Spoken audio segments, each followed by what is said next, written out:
Le système nerveux, le cœur et le sommeil sont les piliers de votre santé globale. Bienvenue chez Elto. Ce soir, on va parler des routines du soir en 4 étapes pour s'endormir plus vite. Alors, est-ce qu'il vous arrive de souvent tourner dans le lit pendant une demi-heure, 1 heure pour chercher le sommeil, d'être là assis, de regarder le plafond, de penser, de faire le point, penser à tout ce qu'on a fait, qu'on n'a pas fait dans la journée, et d'être là de sentir que le téléphone appelle. Ce soir, on va changer ça. Je vais vous donner 4 étapes simples pour pouvoir vous endormir plus vite. Je suis le docteur Olivier Capteau, je suis neurologue. Le sommeil, c'est mon domaine.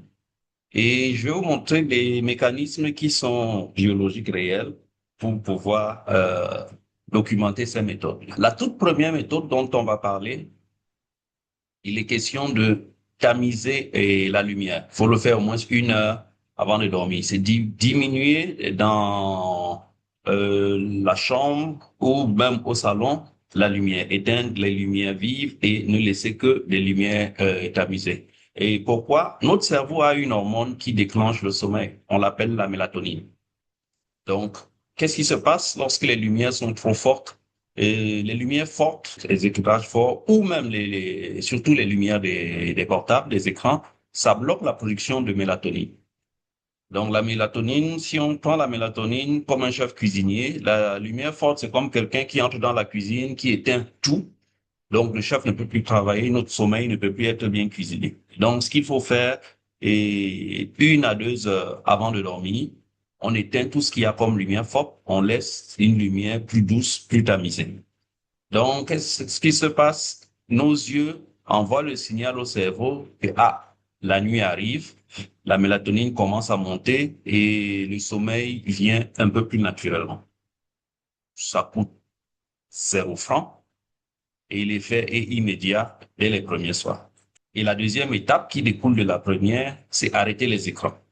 Au moins 30 minutes, 1 heure avant de dormir, il faut pouvoir arrêter les écrans. Oui, je sais que c'est le plus difficile, hein. Je sais, parce qu'on est là le soir, on a envie de prendre son téléphone, mais il faut savoir que euh, notre téléphone, ça active notre amygdale, qui est le centre d'alerte de l'organisme. Ça nous stimule toujours. Quand on regarde quelque chose qui nous intéresse, ça nous stimule. Le corps pense qu'il y a une urgence, le cortisol monte, la mélatonine chute et le corps reste en mode actif, pas en mode sommeil. Et la lumière bleue des écrans, ça trompe notre cerveau en lui faisant croire qu'il fait encore jour. Alors, qu'est-ce qu'il faut faire dès ce soir? Essayer de déposer le téléphone face contre la table. Si possible, de le laisser vraiment loin, hors de portée. Ce n'est pas pour toujours, ce n'est que les 30 dernières minutes ou 1 heure avant de dormir. Faites ça et votre cerveau va vous dire merci. La troisième étape, c'est la respiration. Je vais vous parler d'une technique simple. C'est la respiration 4-7-8. Alors, elle est assez simple. Il faut inspirer par le nez pendant 4 secondes, bloquer sa respiration pendant 7 secondes et expirer lentement par la bouche pendant 8 secondes. On le répète 3 ou 4 fois. On va le faire ensemble. OK? On commence. On inspire.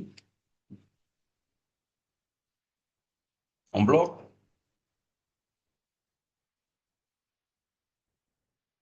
Et on expire.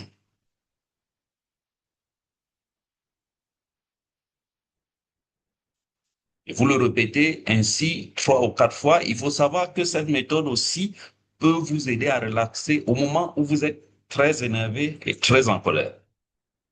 Et ce qui se passe lorsque vous faites cette méthode, vous activez le nerf vague, qui est le système qui nous apaise et qui fait dire au corps que le danger est passé. À ce moment, le cœur et le cerveau ralentissent. Le cortisol, qui est l'hormone du stress, ça diminue. La tension aussi, ça diminue. Et le corps entre en mode repos. Vous pouvez l'essayer et puis nous dire ce que vous en pensez. Et la quatrième étape, c'est se coucher à la même heure chaque soir. C'est peut-être l'étape qu'on sous-estime le plus, mais pourtant c'est la plus puissante sur le long terme. Et il faut savoir que notre cerveau a ce qu'on appelle une horloge biologique, qu'on appelle le rythme circadien.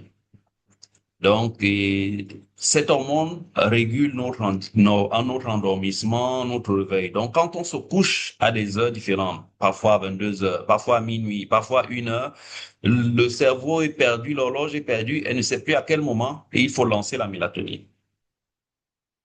Mais en respectant une heure fixe, même le week-end, qu'est-ce qui se passe?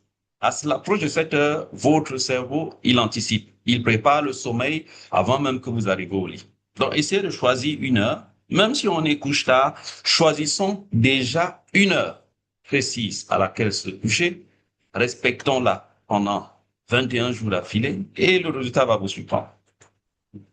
Voilà, pour récapituler, on a vu 4 étapes qu'on peut faire toutes simples. Essayer de tamiser les lumières 1 heure avant de dormir, de déposer le téléphone 30 minutes, 1 heure avant de dormir, de respirer lentement, 4 secondes d'inspiration par le nez, 7 secondes pour bloquer la respiration et 8 secondes d'expiration par la bouche. Et se coucher à 1 heure fixe chaque soir.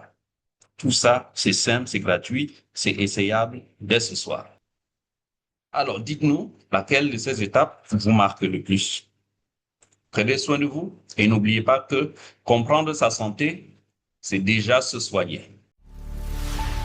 Le système nerveux, le cœur et le sommeil sont les piliers de votre santé globale.